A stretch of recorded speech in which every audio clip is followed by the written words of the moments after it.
Sabíamos que China anunciaba un histórico plan de estímulo.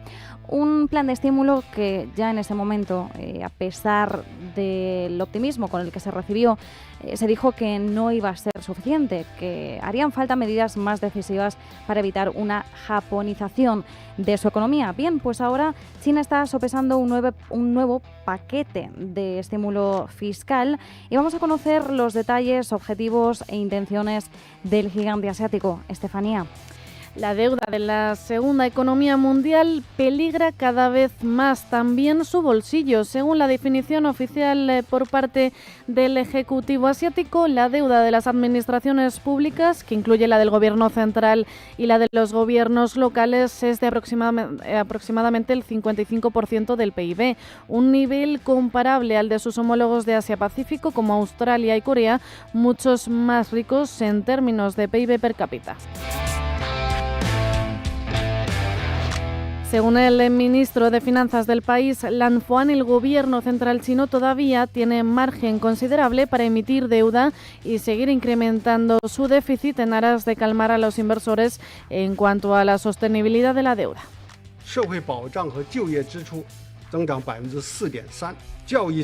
Pero la realidad es que su economía se debilita y los datos macro que hemos ido conociendo no son del todo positivos. Aún así, el gobierno se ha fijado un crecimiento para este año del 5%. Después de la COVID, la recaudación en China no ha sido como se esperaba. La recaudación fiscal de este año, según los últimos pronósticos, será inferior, pero el sistema muestra cierta resistencia suficiente para equilibrar ingresos y gastos. Ahora bien, ¿dónde reside el principal problema de China, más concretamente en el sector inmobiliario? En los últimos años, el sector inmobiliario ha tenido un peso muy importante en la economía de China, en torno a un 25% del PIB directa e indirectamente. ¿Qué ocurre? Que se ha formado una burbuja inmobiliaria y desde el 2021 pues el sector inmobiliario está dando muchos problemas a la economía de China. De hecho, se está desinflando. Si ves los datos de inversión en el sector inmobiliario, los datos de ventas, los datos de construcción de obra nueva, etcétera, son todos muy negativos.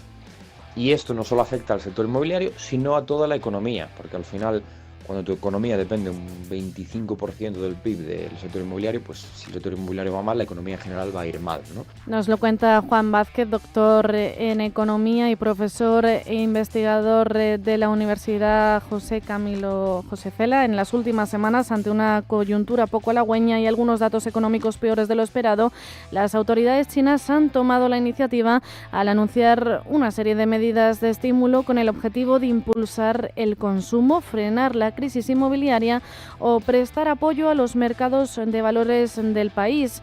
Mientras la inversión sobre la crisis inmobiliaria se frena, hay otros sectores, como es el caso de las infraestructuras, que sí despuntan como nuevos motores de la economía china. El siguiente paso es rescatar, por tanto, el sector inmobiliario mediante la compra de viviendas por parte del gobierno local para hacer caer el precio, evitar quiebras y que estos ejecutivos locales tengan algo más de margen en cuanto a la deuda. ¿Cómo lo hacen? Mediante el endeudamiento de vehículos financieros. Entonces, este paquete de medidas, también este paquete de deuda que piensa emitir China, en gran medida va a depender del gobierno central y también le va a permitir a los gobiernos emitir deuda de forma normal, ¿no? De forma más común, digamos, para que esté dentro del propio balance, y esto le permite también, pues, como digo, por ejemplo, aumentar la compra de viviendas, ¿no? Vacías, etcétera, y que esto pues le dé un poco de aire al sector inmobiliario. Y pues hay otro punto importante también.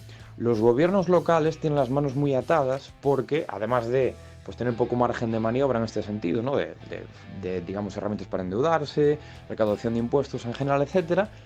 Lo que va a hacer el gobierno chino es aprobar una emisión de deuda nacional de más de 10 billones de yuanes, un paquete fiscal que se espera que se refuerce aún más si el republicano Donald Trump ganara las elecciones estadounidenses previstas para justo dentro de una semana, 5 de noviembre. El nuevo paquete fiscal chino incluye 6 billones de yuanes que se recaudarían en parte a través de bonos soberanos especiales en el último día de una reunión que se celebrará del 4 al 8 de noviembre.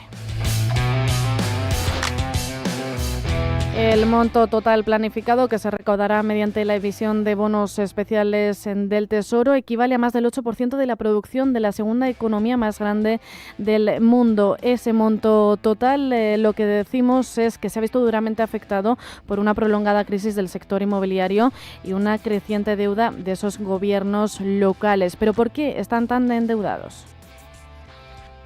En los últimos años, los ingresos de los gobiernos locales venían de la mano de la venta de terreno a las inmobiliarias. ¿Qué ocurre? Que si el sector inmobiliario va mal, las ventas de terreno por parte de los gobiernos locales también van mal, disminuyen, y por tanto los ingresos de los gobiernos locales disminuyen. Entonces ahora mismo los gobiernos locales están muy endeudados, con endeudamiento fuera de balance, es decir, que al final está vinculado a la banca en la sombra, etcétera, y esto pues siempre es un riesgo muy importante, y después pues los ingresos han disminuido considerablemente. Entonces el paquete de medidas va vinculado, el paquete de aumento de deuda va vinculado a todo. La reunión del máximo órgano legislativo de China, como decimos, será del 4 al 8 de noviembre, semana clave también para Estados Unidos con esas elecciones, y todo tiene su impacto. Esas elecciones la tendrán también en Pekín, porque depende de lo que salga en Estados Unidos, el gobierno podría ofrecer mayor flexibilidad para ajustar ese paquete fiscal, incluido el tamaño total, en función del resultado de las elecciones. Pekín podría anunciar un paquete fiscal más fuerte si Trump ganase una segunda presidencia, ya que se espera que su regreso a la Casa Blanca intensifique los vientos económicos en contra de Xi Jinping y de su equipo y aumente el